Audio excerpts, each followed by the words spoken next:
Robert Van Rooyen last updated 1831 18,092,017 HAGEN HOPKINSGETTY images.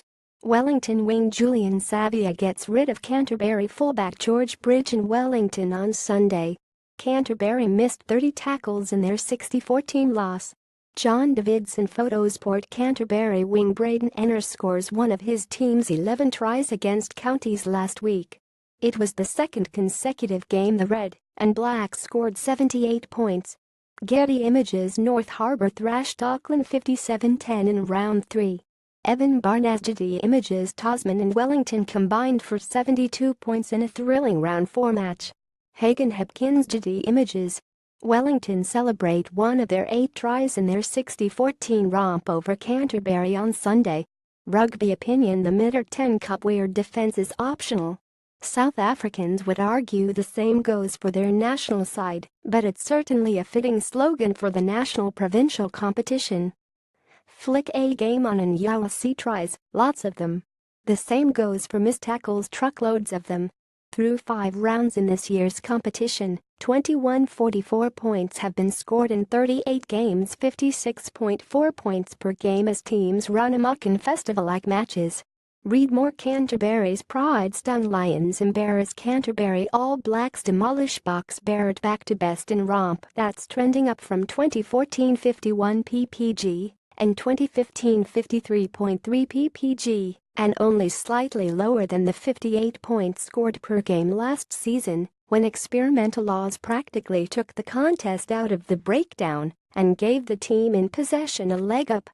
Tries sure beat a boring kickfist for the viewer, but try telling that to Counties Manukau coach Daryl Swasua or Southland coach Honey McDonald, to name 2.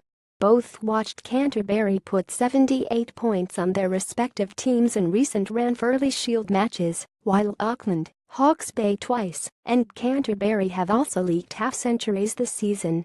To use Counties' 785 shellacking in Christchurch last week as an example, the Steelers missed 39 tackles in a defensive display that could only be described as abysmal. Despite giving his side a good old-fashioned spray at halftime, poor old Swasua trudged back to the coaching box at Ami Stadium and would quickly have realized his words fell on deaf ears. As bad as Tim Nanai Williams' missed tackle on Richie Munga was in the lead-up to Canterbury's first try it was nothing compared to the shambolic piece of defending, if you could call it that, which allowed rookie replacement back Josh McKay to finish off a 2-on-4 late in the second half. Add feedback: but Counties certainly aren't the only team guilty of marshmallow-like defending. It's a point-shippy competition, and probably only Northland 84 points against and North Harbour 87 points against could talk up their overall defense and hold a straight face. Canterbury were in the same boat, having conceded just 59 points in their first 5 games, only to crash and burn and leak 60 in their humiliating loss to Wellington on Sunday. Of course, defensive struggles or slugfists aren't entirely missing from the competition.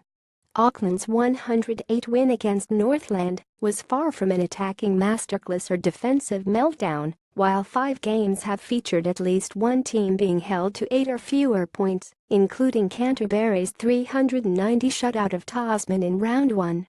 There's no doubt NPC matches, mostly starved of All Blacks, don't come with the same intensity as Super Rugby games, while the helter-skelter format of the competition doesn't help teams prepare for opponents.